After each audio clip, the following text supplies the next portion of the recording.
Welcome to Truth and Company Boxing Podcast. I'm your host, John the Truth Dioria, and today we have another segment of 20 random questions. And your guest today is undefeated professional heavyweight boxer, Sean Bay. How you doing, man? Doing good, my man. Good to be here. Thank you for having me. So I just mentioned you are undefeated, and so how do you maintain that? I don't know, man. Just bringing it to people. I don't think a lot of people really want to bang out, and I'm all for and willing. So I think that's kind of how I Okay. do it with pressure. It's pretty hard nowadays as a heavyweight, but I mean, you're undefeated.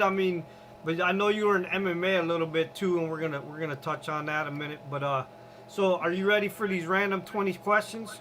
I am.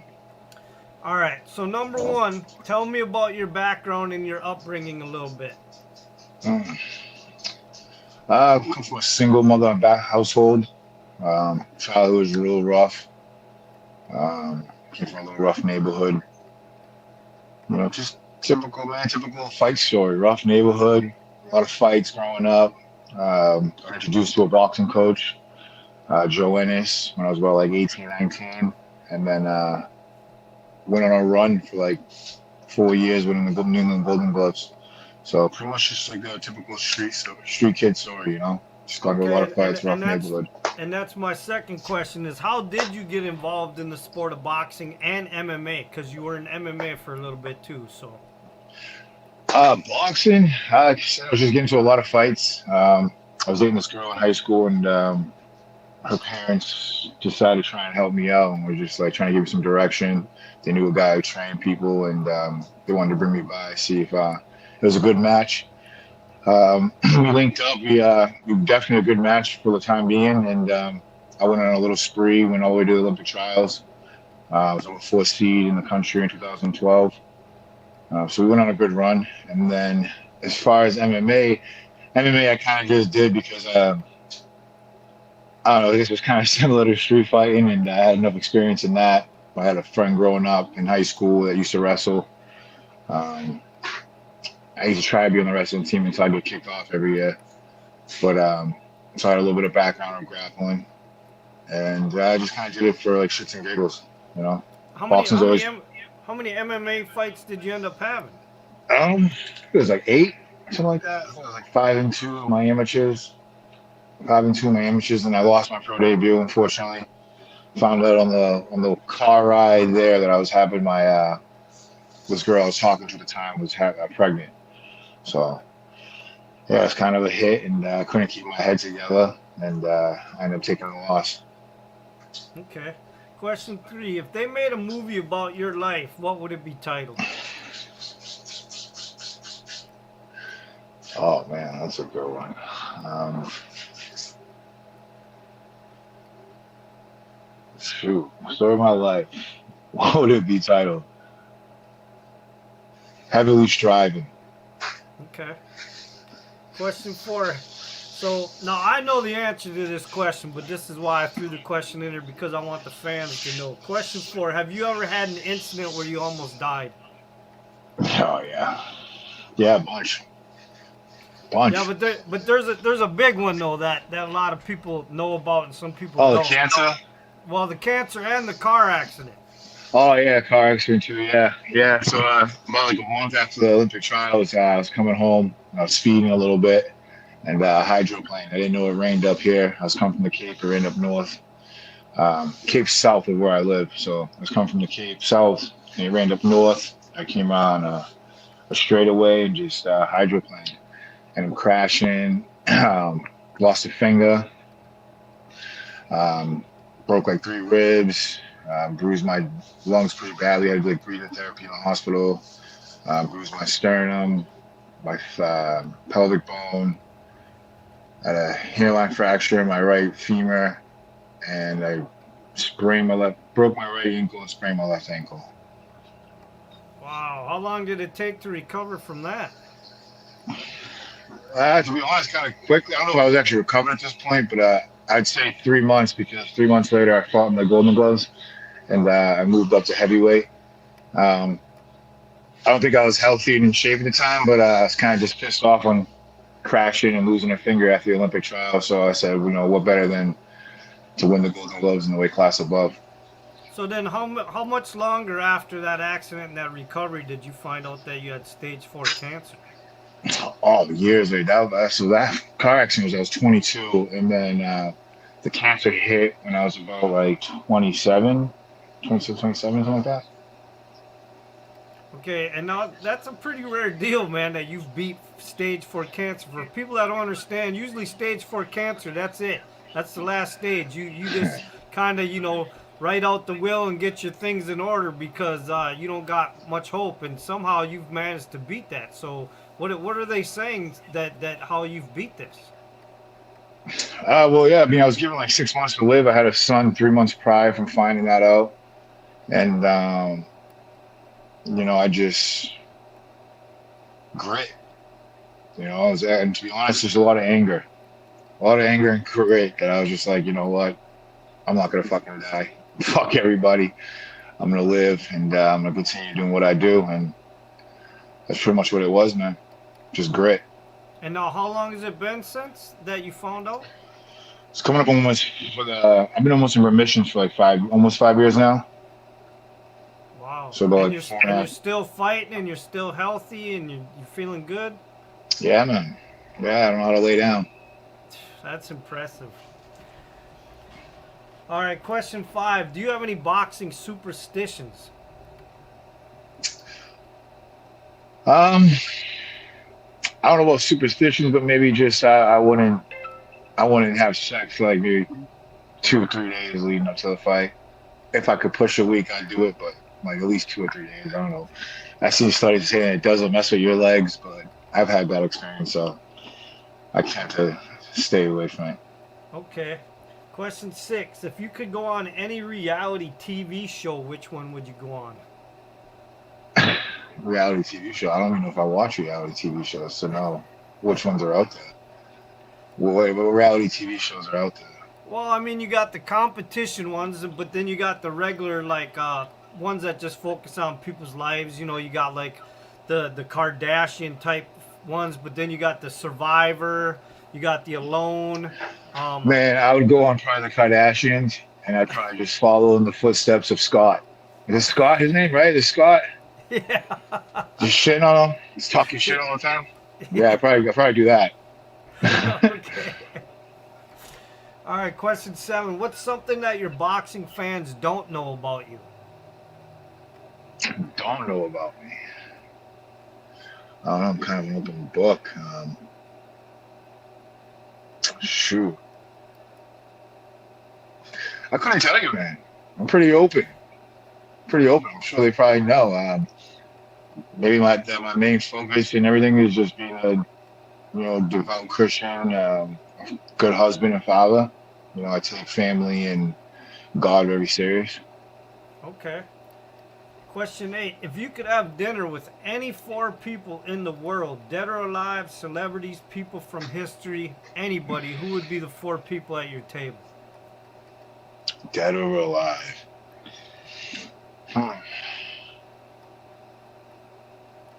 Gonna say I make Trump one of them. He'd be one of them. I'd also have to say, dang, dead or alive?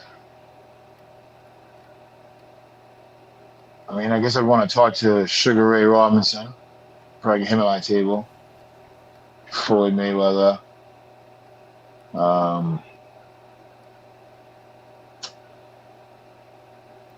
What's the guy who runs Value Entertainment? I think it's like Patrick Benavidez. I believe it is. I'd want him at the table. What's that? 3 so far? No, that's 4. 4. Okay, my last one, I'd say then. So you got Donald Trump, you got Floyd Malcolm Mayweather, you X. got Sugar Ray Leonard, you got who'd you say, Benavidez? Mm-hmm. And then you got Malcolm X. So you got 5, but that's okay. It's your table. Yeah. Right. Shit.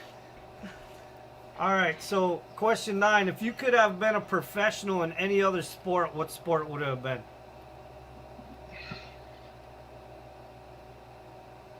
Professional any other sport, not combat sports. I'm assuming, obviously, right? No, any other sport. It's up to you. Man, probably soccer. They get paid the most. Okay. Question 10. Who's the one boxer, alive or dead, that you would want to sit down and have a conversation with if you could? Floyd Mayweather. Okay. Trying to figure out how to get paid. He did Question it 11. the biggest. Huh? Said he did it the biggest, man. No one's made more money than him, so hands down. So No, yeah, he definitely knows how to be a businessman. That's for sure. yeah, That guy absolutely. that guy ain't fought a real match in like 7 years, and he's still figuring out how to make money with his name on the TV. He getting paid bank, Yep. beating up All right. YouTubers. Yeah, that's an interesting conversation too. Question 11. If you could have a conversation with any animal and it could talk back to you, what animal would you want to talk to?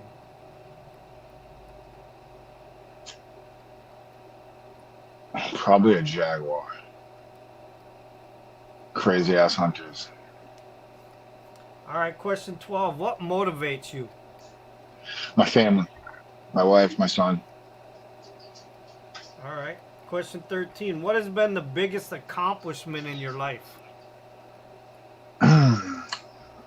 Biggest accomplishment in my life. It's up to date. Um, I'd say securing a solid career to support my family. You know, Okay. Question 14. Tell me what your wife Stephanie means to your boxing career and your life in general. everything, everything. I would not be where I'm at success-wise if it wasn't for Stephanie. I wouldn't be boxing. I probably wouldn't be working. I probably wouldn't even be doing iron work. I probably could be content where I was, and it probably wasn't the best position. So I kind of owe everything to her. She's the. I do a lot of the heavy lifting, but she's my backbone. She takes care of me. So she's everything. Man. She's right hand. Okay.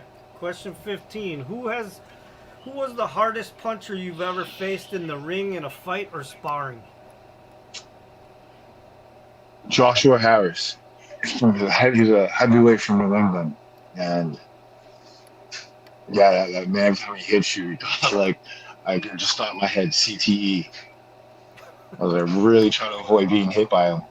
It just didn't feel good. He's not a big name. He's not a big name or anything, but like the man can punch. You don't gotta be a big name to punch. No, that's true. I was Question boxing a lot. Pretty much when I sparred him, I boxed. I turned into a hell of a boxer. All right, question 16.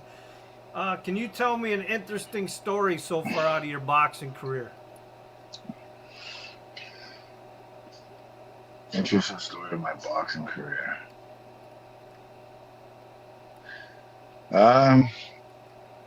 Made it to Olympic trials, ranked fourth in the country in a year and a half of boxing. Okay. Yeah. Question 17. If you could have one superhero ability, what would it be?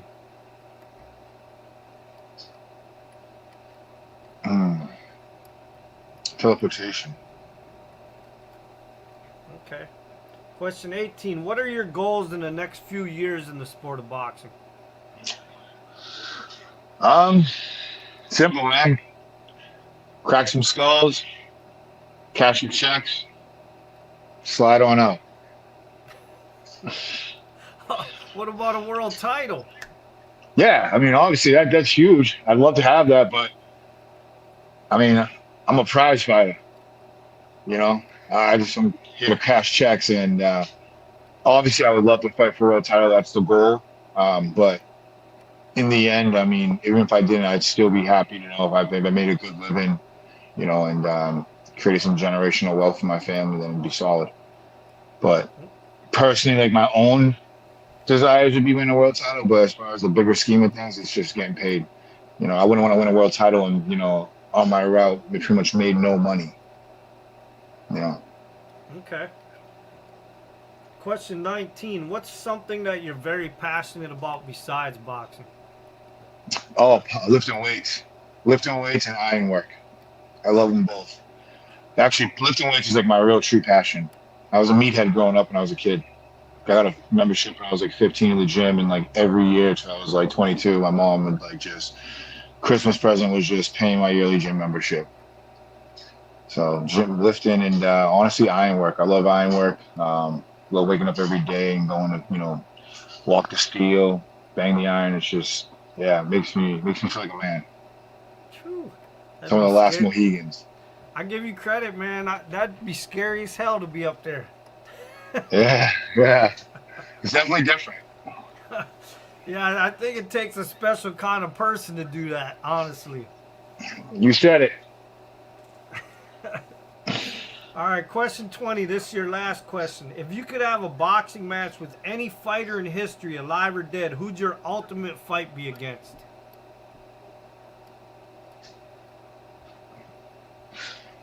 Oh man, who do you think one of the best heavyweights was? Muhammad Ali. Who do you think one of the most feared was? Oh, I don't know. There's quite a few of them. I mean, you got Foreman, you got Lewis, you got Ernie Shavers, you got Jack Johnson. I mean, there's One of them. I'd take one of them then. Because it's not bad. Yeah, I mean, honestly, like it's it's a blood sport, man. It's the whole entire thing is dangerous. But I mean, I like the adrenaline rush of every time you're in there. You're like, oh shit, what's about to go down? so That's the you don't best. have a specific fighter though that you'd want to fight. No, but I'd fight him. I fight all of them. I don't really care. I'd fight it. I'll fight anyone they put in front of me, man. But that can't really pinpoint like, oh man, I want to fight that guy. I want to fight where the check's at. Okay. Well, listen, man, I appreciate you taking time to come on and do the random 20 questions. I hope they weren't too much of thinkers. And if you got any sponsors or fans or anybody you want to shout out to, go ahead. Yeah, I want to give a shout out to Peter Rapoli for Elite. Strength and conditioning. You guys helped me get, jump leaps and bounds in my boxing. I want to thank, obviously, my boxing team. That's to go without saying. Jason Estrada, Rowan Estrada, Bless, Tuna. I really appreciate you guys. And I want to thank my wife, man. My wife, she handles all behind the scenes. And like I said, she's the backbone. And yeah, that's about it, man. All right. And MTV Solutions. They've always been a loyal sponsor and promoter of mine. So MTV Solutions and CS Boxing. All right, hold on. And with that, the truth has spoken.